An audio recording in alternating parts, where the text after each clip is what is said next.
Dick, we're stood in front of this beautiful Rolt Formula 3 car. I want to understand a little bit more about how West Surrey racing came about, and it seems it's one of those things where conversations, coincidences just fell into place for you. Yes, it was never planned. It wasn't programmed into my career. I was working for Ron Dennis, Project 4, and I took over running the F3 team middle of 1980, and they had a March F3 and it was struggling a bit with Stefan compared to the 79 when Project 4 won it. So I mentioned to Ron that there was this young Kiwi bloke, Rob Wilson, doing well on occasions in one of these Relt RT3s. So Ron went down, the two Rons met up, and I was looking around the workshop at this Relt, and Ron come out and he said, right, we've got what you want. I said, well, I didn't ask for one, I just suggested it. So we actually got it, and we went backwards and forwards to Goodwood, and we couldn't get it going quicker initially than the March. And I eventually got fed up one day, so I got Stefan out and we stiffened the car up a lot from the setup that the car came from Relts. And suddenly we're on the right track. You know, I could tell. There was no laptops in those days, nothing. No. It was the old handheld stopwatch, no data on the dashboard. And I could tell when Stefan came in, he was grinning. So I said, I know, yes, we're quicker than we've ever been. Ron Dennis was giving me a hard time because we were testing and not racing it.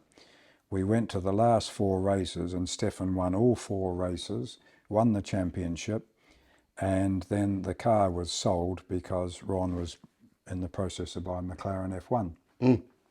So my job was to sell the car. So we took this young trainee doctor, Mr. Palmer, down to Goodwood, and he went bloody quick in the car. I was quite impressed. Yeah. So they bought the car. Jonathan rang me a couple of weeks later, oh, we've lost half, 3/4 second a lap at Goodwood, we don't know why. So I bring the car back. So I reset it up. I went back with him to Goodwood, and he went quicker than Stefan had ever gone. So this guy was training to be a doctor, but he's not a bad driver either. So I said to the guy who bought it for Jonathan, Mike Cox, who owns West Surrey Engineer, I said, you've wasted your money, Mike, unless you have someone to run it who understands it. So he asked me what I was doing. I said, I'm off home to NZ to help my mate to buy a big brother of the RT3, RT4. And I said, I won't be back till middle of end of February. And the first race was mid-March. So we agreed a deal. There's no iPhones, there was no things. It was all phone calls, expensive phone calls 12,000 miles away. So we came back and I said, all I need while I'm away is a workshop, a truck. I'll find a #1 mechanic. It was a mate of mine. They had the mechanic off the Formula Ford, and we started and we won the first race. We won the second race, we won the third race, we won the fourth race. And I thought, this is easy. So, so that was the beginning of it. We actually, the year 1, we ran under West Surrey Engineering, which is on the side of that. Then we changed it to West Surrey Racing because we had to run as a commercial business. In '82, we had a young Argentinian, Kiki Mansilla. We finished runner-up. '83 was Senna, we won it. So then the team started to blossom, and we carried on with F3 right through till 1995. And to be honest, I lost a bit of interest once the Relt wasn't the car to have. Ron sold out, and we won the championship last time in '91 with Barrichello with an RT35 Mugen Honda. Fantastic car, fantastic driver.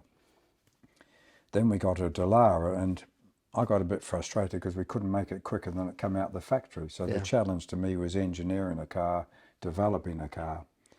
So then we had an opportunity. Paul Radisich from New Zealand said to me, you're winning F3 all the time, why don't you have a go at touring cars? So he invited me down to Brands Hatch, and I went down and thought, oh, this is something interesting. So I used to look after a Chevy Camaro in New Zealand, a big New Zealand saloon car, ex-Trans Am car. So, you know, I quite like touring cars. So we went in the deep end, but there was, you know, problems after problems the first couple of years. It was, you know, we'd come from running an F3 team from sort of 8-10 of us to suddenly 35 people. But now moving fast forward we're now running 4 BMW touring cars in the BTCC, but we're very well structured now. We've got a very good crew of people, and to me it's a team of people around you. Good engineers, good team manager Carl. Steve's been with me, our chief technician. He's been with me since 1989. Wow. He does gearboxes, diff damper development, and we've got 4 good engineers. We've got data engineers. We're a well-structured team, but all I can say now, I get a hard time from my wife. When am I going to retire? So I can't stop doing. I will slow down, but I can't. I still love motorsport. Now we want to keep seeing you, and as you say, it's a team game, and you've just got all of these and more cups all over the factory. Huge success. It's funny, we were having a joke at Silverstone last Sunday. When we actually stopped running, what's going to happen to all the trophies? Steve asked me. I said, I don't know, I haven't thought that far ahead yet. But I have said to Alan Gow, if we got prize money for every trophy I got, I'd be a very happy man. So maybe you're at one end of your career, but there's lots of other people maybe starting out in their career. So what does West Surrey Racing do to encourage young talent into the industry? Yes, it is. I started off very young and keen on motorsport. My father used to take me to races when I was 8, 10 years old. Then I got involved myself. But now we have an association with Brooklands College, and we have a lot of guys and girls come in to do some training in between their studying at college. And we must probably get 15, 20 a year. And then we cherry pick who we think is the best. And then we offer them a full-time job. They'll come along to race weekends to learn, and you can see if they like it or not. So it gives them an opportunity to say yes or no. And then they come into us as what we call a number 3 technician. And then they learn and help. They learn from the number 1. The number 1s are more experienced. Then we have a number 2, and then a number 3. So it's a good stepping stone. And we get some who want to jump a few rungs of the ladder and want to go straight into engineering. So we then have trainee data engineers, and we get some of the guys from Oxford Brookes University. We've had a couple from Cranfield, and we get a lot of other inquiries all year about could people come and we get from Portugal, Spain, Italy, could they come and do work experience? So it's an important step for these young boys and girls to learn to get into motorsport. Yeah, because obviously some people are involved in motorsport, or maybe they're just doing a degree or a similar motorsport course, but it is that experience, hands-on. Yes, it's a hands-on experience, and we tell them all, don't believe it's all fun and luxury what you might see and what people leave. We do have to work some long hours at times. We touch wood, we haven't done any all-nighters this year, but on occasions we've had to, when you've had an accident or problems. So it is fantastic sport.